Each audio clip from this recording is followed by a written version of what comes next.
তেল ও এলএনজি সরবরাহের অন্যতম জলপথ হরমুজ প্রণালী বন্ধ থাকায় জ্বালানি সংকটের উদ্বেগে পড়েছে অনেক দেশ। এমন অবস্থায় ইরান জানালো এই প্রণালী কেবল যুক্তরাষ্ট্র ও তাদের মিত্রদের জন্য বন্ধ থাকবে। বিবিসির প্রতিবেদন অনুযায়ী রোববার ইরানের পররাষ্ট্রমন্ত্রী আব্বাস আরাগচি এক সাক্ষাৎকারে বলেন, হরমুজ প্রণালী সবার জন্য উন্মুক্ত, শুধু যুক্তরাষ্ট্র তাদের মিত্রদের জাহাজ ছাড়া। সরবরাহ স্বাভাবিক করতে যুক্তরাষ্ট্র তাদের মিত্রদের প্রণালীটিতে যুদ্ধজাহাজ মোতায়েনের আহ্বান জানিয়েছেন।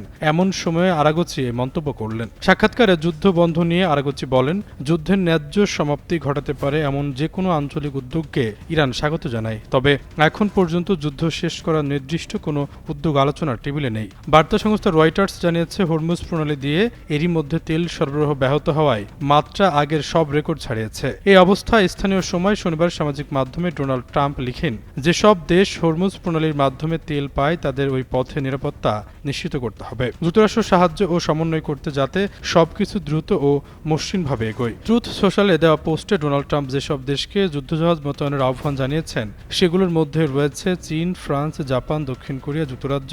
তবে এসব দেশের কেউই তাৎক্ষণিকভাবে জাহাজ মোতায়েনের ইঙ্গিত দেয়নি।